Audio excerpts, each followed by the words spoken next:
Jadi tidak ada saum di hari Id ini haram, puasa. Tapi yang dimaksud itu puasa-puasaan, imsak namanya.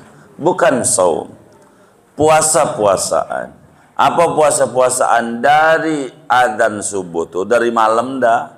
Jangan makan dulu sampai kelar sholat Id kalau Idul Adha. Tapi bukan saum. Kalau diniatkan saum haram. Hari Id haram saum, dosa.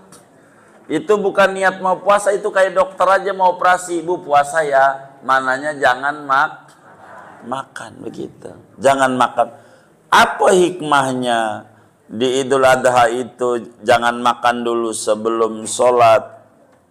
Agar supaya lebih lahap melihat daging kurban. Ini dengerin dulu, dengerin. Iya, tujuan agama. Jadi agar supaya nanti habis sholat potong langsung nyate tuh enak wong belum makan. Begitu. Itu hikmahnya dari nabinya. Kenapa dilarang makan? Begitu. Supaya nanti habis sholat, karena kalau zaman dulu-dulu nih habis sholat depan rumah, pulang buru-buru, potong. Makanya kalau sholat Idul Adha itu diatur. Kalau Idul Fitri jam 7, Idul Adha tanggal 7. Begitu. Lebih dia maju. Kenapa? Lebih cepat, lebih bagus. Sesudah waktu sholat Idul Adha masuk. Kalau Idul Adha jam 7, tanggal 7. Bagaimana biar jam 7 kelar? Motong. Begitu. Ini masalahnya lebarannya Jumat.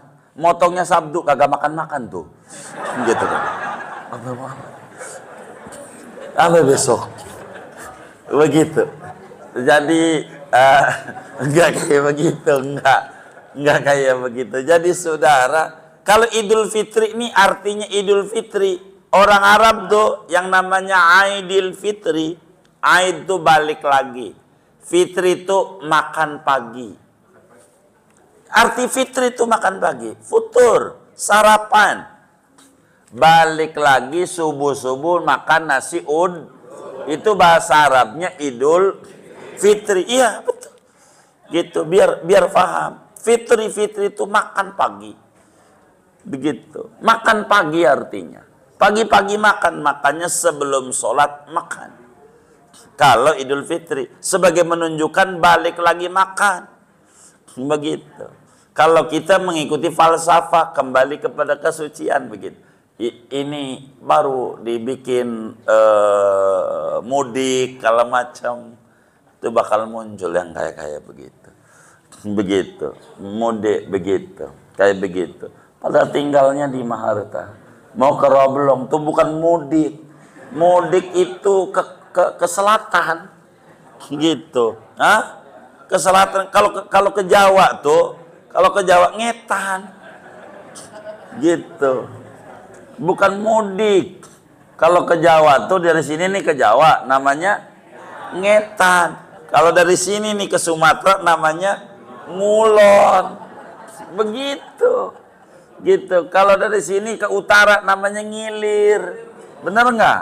Kalau dari sini ke selatan namanya mudik. Tapi udah kadongan ya, pokoknya biar kemana kayak yang penting mudik aja dah. Udah jadi istilah begitu. Dari asal maknanya. Ala kulli hal demikian. Berbicara dengan hari Idul Adha, sunat tidak makan dulu. Sebelum sholat Id, sunat. Dari adzan subuh, ya dari malam lah. Begitu nggak makan tuh, tidur sebangun tidur tuh kagak ada makan. Makan sesudah sholat, sunat.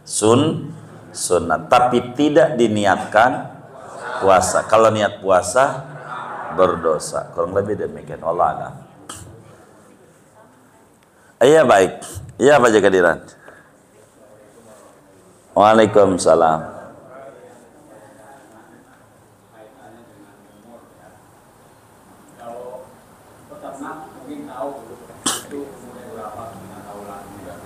Kalau kita beli ke pedagang di jalan, untuk memastikan ini sudah 2 tahun atau 6 bulan, bagaimana? Jadi kalau bapak kayak begitu jangan dibikin puyeng, tanya aja yang dagang, lu dagang dadakan apa biasa dagang? Begitu. Itu aja udah jelas. Kalau orang tadi udah saya singgung, dokter biar kata bukan orang dukcapil, karena dokter anak sabanari bersentuhan dengan anak, dia tahu nih anak nih umur sekian, nih anak nih umur sekian, anak nih umur sekian, karena memang bergelut dalam dunia keperawatan anak-anak. Begitulah orang yang bergelut dalam dunia hewan. Itu dia bakal paham dari ilmu yang diberikan itu. Begitu. Kayak begitu. Maka bukan ini jadi kita tanya dulu. Mau ibadah ini. Jangan dibikin susah. Tanya sama teman-teman kita. Mana tuh yang benar-benar dagang. Iya hewan gitu. Mana yang dagang dadakan. Udah dibilangin nih. Iradatuka tajrid ma'iqamatillahi fil asbab min syahwatin khafiyah waridatukal asbab ma'iqamatillahi laka fit tajrid in khitatun min himmatin aliyah. Ibnu Athaillah udah atur. Anda pengen usaha padahal kelasnya udah ibadah, ini ada syahwat. Begitu, ini turun derajatnya. Anda pengen ibadah padahal Anda kelasnya usaha, ini ada syahwat yang tersembunyi. Kata Ibnu Athaillah, demikian pula Anda pengen kerja padahal Anda makomnya sudah tajrid, ini turun dari derajat tinggi. Artinya kelas orang macam-macam. Kita jangan terprovokasi oleh teman kita. Kalau dagang kambing tuh Bang Ustad, dia Ustad dia. Kalau dagang kambing tuh begini, beli di Jawa sekian, beli Jawa. Kalau sapi di Boyolali, dia Boyolali umpamanya begitu Bang Ustad, kata dia. Jadi harga sekian, bawa sekian. Berarti untungnya, udah untung aja dia. Ini bukan orang dagang. Yang dilihat untung. Resiko tuh kudu ada. Begitu. Karena dia tidak tahu.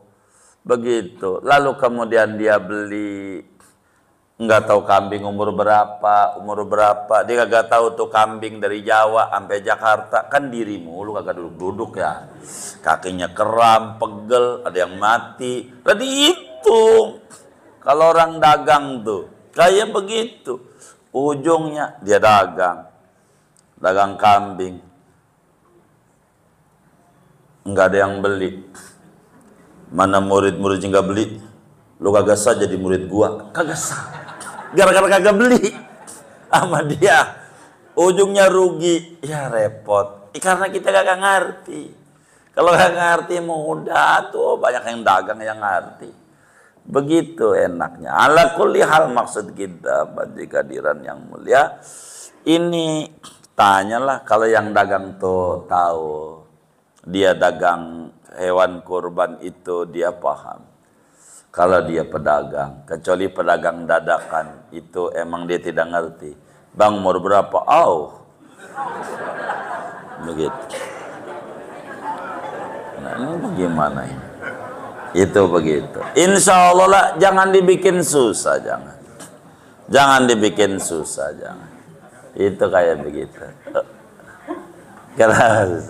Wallahu a'lam.